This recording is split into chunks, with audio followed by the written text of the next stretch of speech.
Una de las características principales del Ijutsu, y más especialmente del Yugo-e, la medicina terapéutica de los Shizen, es la de considerar el cuerpo humano como el universo. Por ejemplo, el mundo dispone de fuerzas terrenales y fuerzas atmosféricas que interactúan entre ellas y con la vida que en él habitan. Entre las primeras se conforman los continentes y las orografías. Las segundas interactúan con las primeras, propiciando la fertilidad o aridez, las estaciones, etc.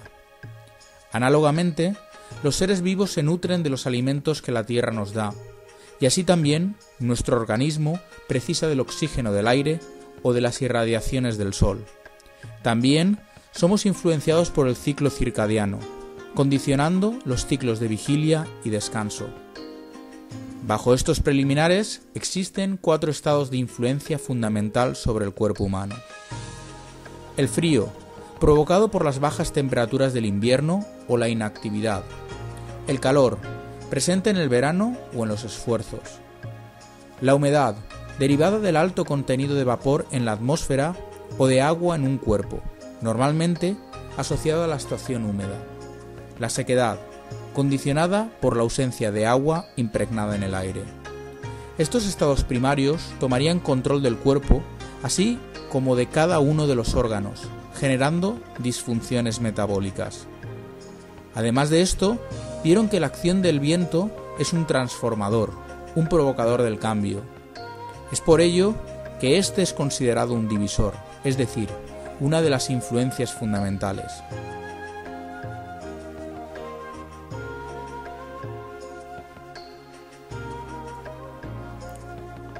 Esta generalización solo pudo partir de la observación minuciosa del ambiente, y este está limitado a las condiciones del entorno donde el observador convive.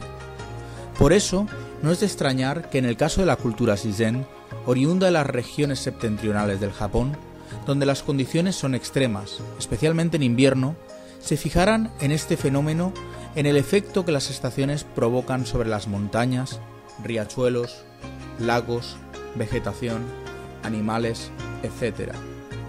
Este principio observador es el que les condujo a referirse al cuerpo como un mundo en pequeño, un microuniverso que requiere de un equilibrio entre todos los actores para poder armonizar con el entorno. La relación macro-micro solo puede ser sana si se encuentra armónica. En ese sentido, vieron que el cuerpo basaba su vida en 3 pilares: el flujo sanguíneo, el flujo líquido y el flujo energético. La observación del ciclo hídrico les permitió comprender que el flujo vertido por un río aguas abajo era repuesto por las lluvias y nevadas, de forma que el río nunca aportaba las mismas aguas sin una transformación de ellas. Aunque el contenido del río era agua, sabían que el movimiento circulatorio de ésta apenas podía ser provocado por una fuerza suficiente para mantener el ciclo vivo. Entonces, el cuerpo requería también de una energía que mantuviera vivos los otros 2 ciclos evidentes. Es por ello que analizaron el cuerpo como un complejo sistema hídrico, lleno de ríos que irrigaban la superficie en conexión con manantiales internos.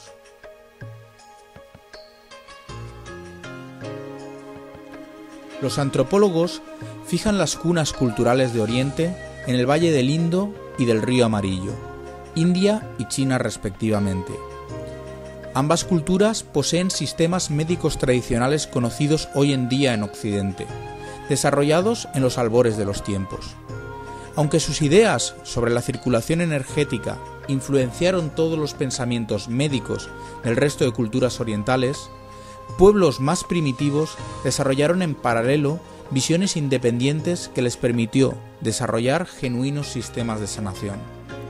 En lo que a nuestra tradición atañe, el Yugo-e fue influenciado posteriormente a su desarrollo para adaptarse a las tendencias médicas del periodo feudal tardío de Japón, pasando a llamarse Ijutsu.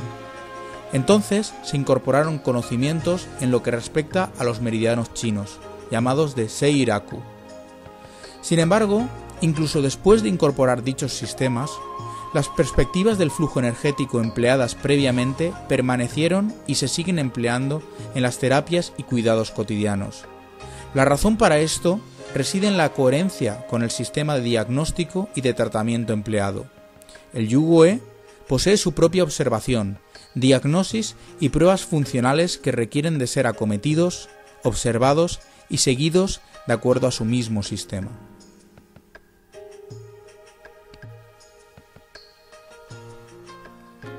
El primero y fundamental de los sistemas energéticos empleados en el Yugüe se basa en la comprensión del cuerpo humano como un río que fluye en diferentes direcciones. Estas corrientes continuas fueron llamadas de Koiga o Kawa, ríos. Los Koiga recorren el cuerpo sin interrupción. Cuando no lo hacen, existe una inflamación del sistema energético, provocada por el apiñamiento de la energía estancada. Estos apiñamientos suelen provocar efectos físicos perceptibles, como nodos en las fibras musculares, inflamaciones de músculos y tendones, desalineaciones articulares, etc. El terapeuta de Yugüe requiere de un conocimiento muy detallado de sus recorridos, pues serán empleados en combinación de las posiciones, métodos y técnicas. La variación de estas permitirá mejores accesos o angulaciones más adecuadas. Su uso se incorpora de forma habitual dentro del ámbito y tratamiento muscular y tendinoso. Las técnicas buscan a través del ajuste, estiramiento, deslizamiento, vibración, presión, etc., reactivar el flujo energético o bien racionalizarlo y equilibrarlo. El empleo de técnicas longitudinales y transversales con respecto al flujo de la energía permite efectos de empuje, retención, dispersión, concentración, etc.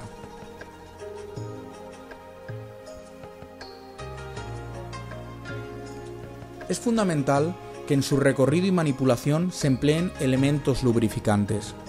Estos permiten el acceso profundo por parte del terapeuta, pudiendo trabajar superficialmente y en niveles más hondos de circulación. Hoy en día son habituales en masoterapias, pero en la antigüedad la preparación de aceites era una materia compleja y fundamental para poder actuar adecuadamente en este sistema complejo de ríos.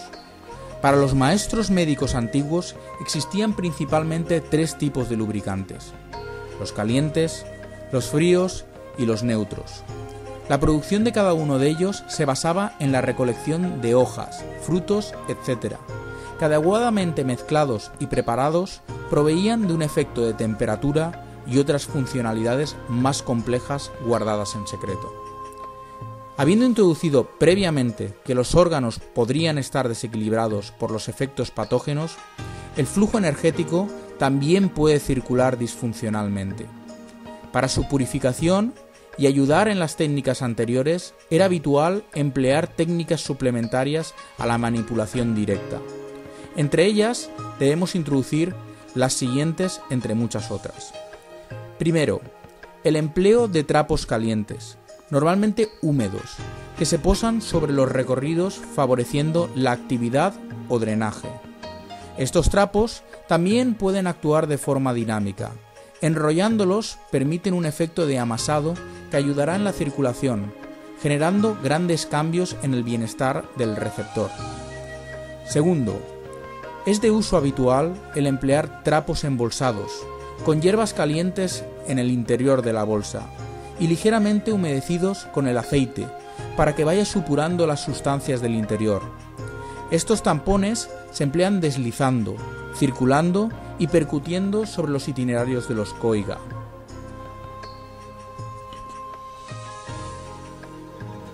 Aunque los Koiga, vistos como ríos, sean la perspectiva de circulación energética más empleada dentro de las terapias del Yugüe, también existen otras metodologías igualmente útiles y que presentan grandes singularidades dignas de mantener como complementarias. Uno de los métodos más interesantes es el conocido como Shintai no Kōki, o el método de arar el cuerpo. Este método tiene el origen en lo que es llamado de Ashinoura no Kōki, arar la planta de los pies. Si recordamos que estamos hablando de un pueblo que enfrentaba condiciones climáticas extremas, especialmente en lo que al invierno se refiere, los médicos observaron que gran parte de la exposición al exterior se daba por los pies. La planta de los pies es la región del cuerpo que sufre una mayor exposición y desgaste. Además de aguantar nuestro peso y por lo tanto el rozamiento y deterioro con el suelo irregular, es la que mantiene contacto con el sólido suelo. La transmisión del calor provocada por la conducción sólido-sólido hace que la pérdida de calor en los pies sea enorme. Los antiguos percibieron que la congelación comenzaba por los pies y entonces estudiaron pormenorizadamente su anatomía. En la planta del pie detectaron 4 líneas longitudinales que recorrían el pie en el sentido de los dedos. Además, vieron en estas como si recorrieran un curioso valle. Las prominencias del talón y del globo del pie delinearon 2 líneas que fueron conocidos como montaña alta y montaña baja. En medio se extendía un valle referido al arco del pie. La montaña alta se expone siempre al viento y humedad, mientras que la montaña baja se encuentra resguardada. Con esas relaciones principales y otras muchas, se desarrolló un trabajo que se fundamenta en técnicas de fricción o de arado, como si de un campo se tratara, con instrumentos romos calientes.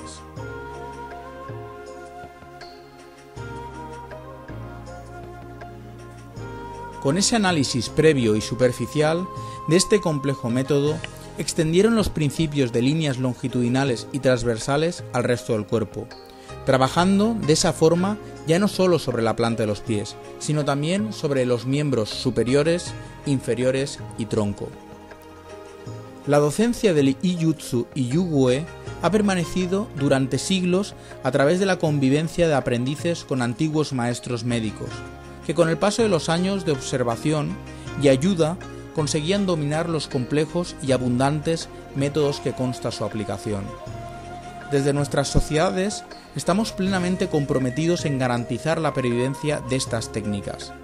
De ello se encarga el Consejo Regulador Internacional de Estudios Terapéuticos CISEN, que tiene la misión de ofrecer a la humanidad una simbiosis beneficiosa entre los avances médicos y los estudios terapéuticos tradicionales CISEN, a través de la manutención, docencia, investigación, regulación y certificación del Yugue y el Ijutsu.